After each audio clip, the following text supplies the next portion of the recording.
The 2024 presidential election and the United States shared neighborhood.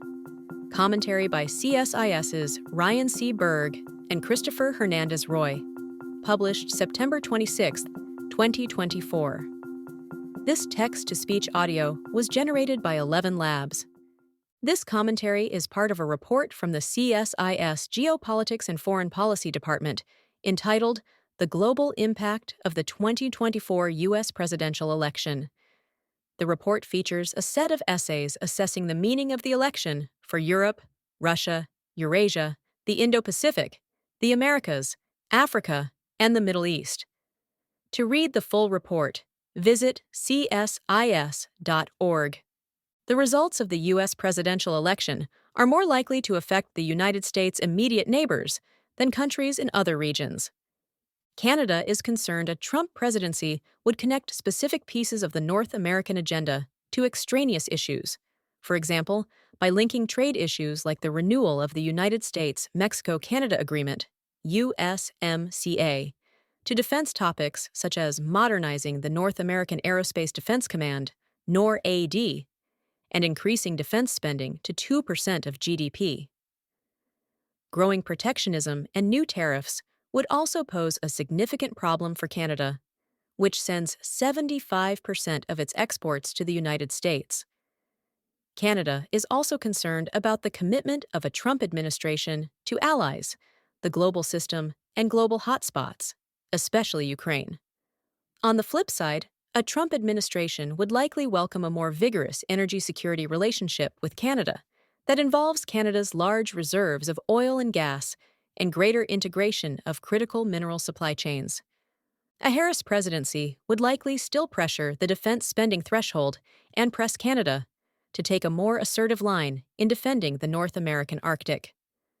But while USMCA renewal could have some sticking points, such as Canada's digital services tax, dairy quotas, or softwood lumber, it would likely be less confrontational under Harris than under Trump. Greater respect for allies and the global system would be met with Canadian support. Canada will hold its national election no later than October 2025, and likely sooner. A return to power for Prime Minister Justin Trudeau, though unlikely, could worsen relations with a Trump administration, whereas Trump would find an ideological ally in Pierre Poilievre as Prime Minister. For Mexico, a Trump administration would likely place significant pressure on the country to continue limiting migration flows and cracking down on organized crime, especially the trafficking of fentanyl. The administration's likely tool of leverage would be the threat of increased tariffs, the possibility of non-renewal of the USMCA, and perhaps, in an extreme case, kinetic action to target organized crime in Mexico. Nearshoring of Chinese state-owned enterprises to Mexico to circumvent tariffs and access the North American market would also likely be a point of serious friction between Mexico and a Trump administration.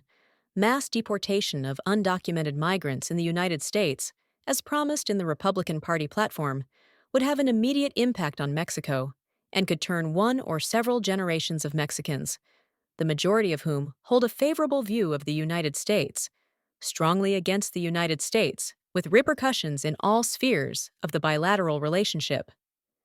Whereas a Harris administration would also emphasize migration, crime, nearshoring, and resolving trade disputes, Mexico would likely expect the administration to address these topics through binational institutions, as has generally been the case with the Biden administration. Nevertheless, Harris would still drive a hard bargain when it comes to USMCA renewal. Constitutional reforms during the final month of the administration under Mexican President Andrés Manuel López Obrador MLO, in particular the judicial reform that will usher in the popular election of judges, could alter the bilateral relationship significantly, likely leading Canada and a Trump or Harris administration to place joint pressure on Mexico to improve its business climate and guarantee investments. The next U.S. administration also faces the challenge of growing authoritarianism in Central and South America. Few countries in the region are more important to its trajectory, or more challenging, than Venezuela under the Nicolás Maduro regime. Since 2015, nearly 8 million Venezuelans have left the country, mostly settling in Latin America, Spain, or the United States. Venezuela has lost more than 70% of its GDP under Maduro's economic mismanagement and kleptocratic government, the largest peacetime economic decline in world history, according to the International Monetary Fund.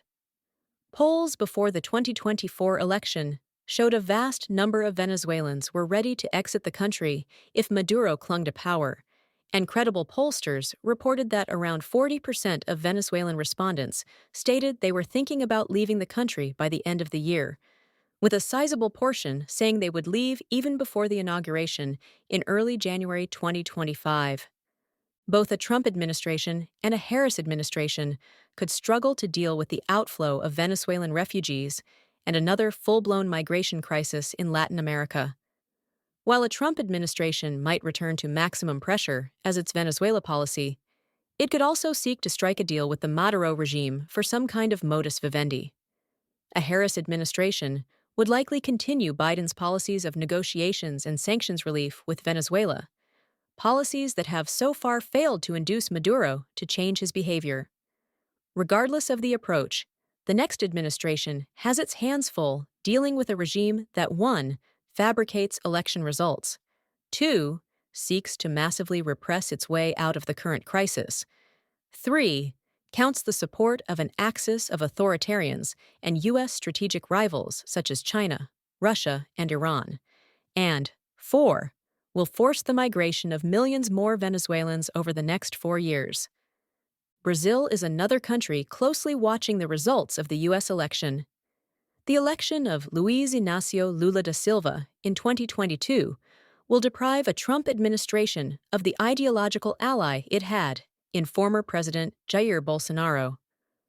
While a Harris administration might find points of commonality with Lula, the president's occasional antagonism toward the United States and increasing alignment with U.S. adversaries like Russia and China will present challenges to both potential administrations. Lula's positions on the Israel-Hamas conflict, and especially Russia's war of aggression in Ukraine, have irked the United States. At one point, the Biden administration accused Lula of parroting Russian talking points, with strong rumors that Brazil, Latin America's largest economy, is set to join China's Belt and Road Initiative at the upcoming G20, which Rio de Janeiro will host in November. Both a Trump and a Harris administration will struggle to find areas of commonality with a Brazil keen on asserting its independence from Washington, even as that manifests in more open alignment with U.S. adversaries. Lastly, Brazil's largely closed economy and lack of a trade deal with the United States leave it on the outside of many of the blocs and informal groupings Washington is galvanizing on issues such as critical minerals and supply chain realignment. The United States, under either a Trump or a Harris administration, cannot afford to ignore Latin America and the Caribbean. Likewise, the United States' shared neighborhood is observing the dynamics of the presidential race closely. The next administration will need to deal with democratic backsliding and authoritarian consolidation in several countries, China and Russia's burgeoning role in the region, and, of course, the flow of people fleeing many of those countries, all while pursuing the region's opportunities and pushing strategic economic initiatives related to nearshoring and supply chain security. For more analysis, visit csis.org.